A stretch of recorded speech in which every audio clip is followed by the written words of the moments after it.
اللہ تعالیٰ کا بڑا شکر ہے کہ دن بدن پاکستان کے حالات بہتر ہو رہے ہیں اور دن بدن اکنامک انڈیکیٹرز بھی پہلے سے بہتر ہو رہے ہیں. الحمدللہ اللہ تعالیٰ نظر بد سے بچائے اور دن بدن پاکستان ترقی کی راہ پہ گامزن ہو رہا ہے ماشاءاللہ. جو بہت انٹرسٹ ریٹس ملک کے جو ہے اتنے اوپر چلے گئے تھے وہ اب بتدریج کم ہونا شروع ہو گئے ہیں، جو کہ ایک بہت اچھی نشانی ہے. پاکستان کا گروتھ ریٹ جو ہے وہ ماشاءاللہ پہلے سے بہتر ہو رہا ہے. پاکستان کے جو فارن ایکسچینج ڈپازٹس ہیں وہ ماشاءاللہ پہلے سے بہتر ہو رہے ہیں. پاکستان کی ترقی کی رفتار پہلے سے بہتر ہو رہی ہے اور پاکستان کے اندر مہنگائی کی کمر ٹوٹ رہی ہے الحمدللہ. اور اس میں شہباز صاحب کی کارکردگی کا ایک بہت عمل دخل ہے. وہ بیچارہ دن رات کام کرتا ہے اور مجھے سمجھ نہیں آتی کہ وہ کس وقت وہ آرام کرتے ہیں، کیونکہ بہت دل و جان کے ساتھ ملک کی جو ہے وہ حالت بدلنے کے لیے وہ کام کر رہے ہیں.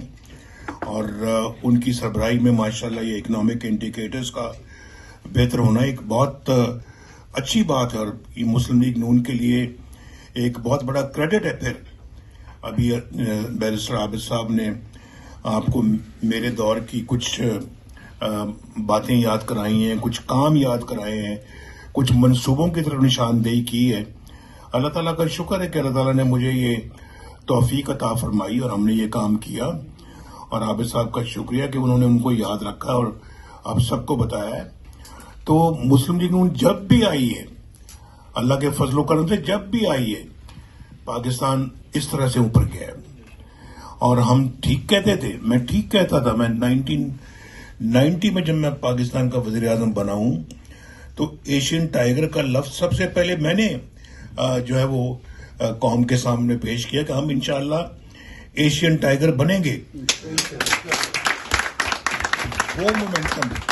وہ مومنٹم اگر جاری رہتا، خلل نہ آتا، اور خلل آپ جانتے ہیں کہ ڈالنے والے کون تھے، تو خلل نہ آتا، آج یقیناً پاکستان ایشین ٹائیگر بن چکا ہوتا اور پاکستان جو ہے وہ یقیناً G20 کے اندر شامل ہوتا.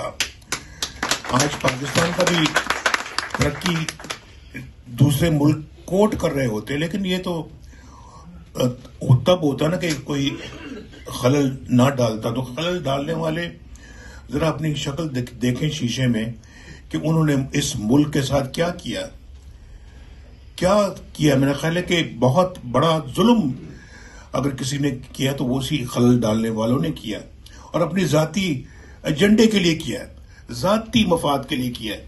کوئی قومی مفاد ان کے سامنے نہیں تھا.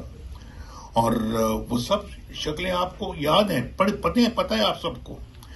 میں بار بار اس کا ذکر نہیں کرنا چاہتا، لیکن اس میں افسوس کی بات ہے کہ انہوں نے صرف اور صرف اپنے پیٹی انٹرسٹ کے لیے، اپنے چھوٹے ذاتی اغراض و مقاصد کے لیے انہوں نے ملک کو داؤ پہ لگا دیے اور وزیر اعظموں کو ڈسمس کرتے رہے.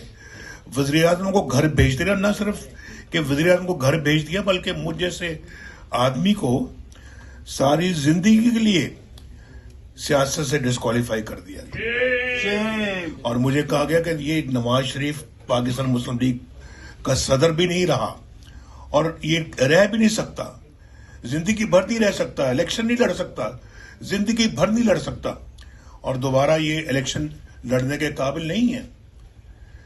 یہ سب فیصلے کیا فیصلے تھے یار؟ کیا ضرورت تھی ان فیصلوں کو کرنے کی؟ کس لیے کیے ہیں؟ یہ ملک کے لیے کیے ہیں، اپنی ذات کے لیے کیے ہیں. یہ ملک کے لیے فیصلے نہیں ہیں. یہ بہت ملک کو نقصان پہنچایا آپ نے یہ فیصلے کر کے. آپ ہیں پاکستان کی تباہی کے ذمہ دار. آپ لوگ ہیں اور آپ اپنے ذرا گریبان میں ذرا جھانک کے تو دیکھیے آپ خود کیا ہیں. آپ کے بچے کیا کر رہے ہیں؟ آپ کے جو ہے گھر میں جو ہے وہ یہ اپنا سیاست میں ٹکٹیں خریدنے کے لیے ٹکٹیں جو ہے نا ان کا کاروبار کرتے ہیں اور اس کے لیے پیسے مانگتے ہیں آپ. پھر آپ ایک صاحب وہ جو چیف جسٹس بننے والے تھے، وہ اس سال نومبر میں یا اکتوبر میں انہوں نے چیف جسٹس بننا تھا. وہ سب کچھ چھوڑ چھاڑ کے گھر چلے گئے. جج سپریم کورٹ کا دال میں کالا تھا نا، کچھ تو تھا نا دال میں کالا جو چھوڑ کے چلے گئے.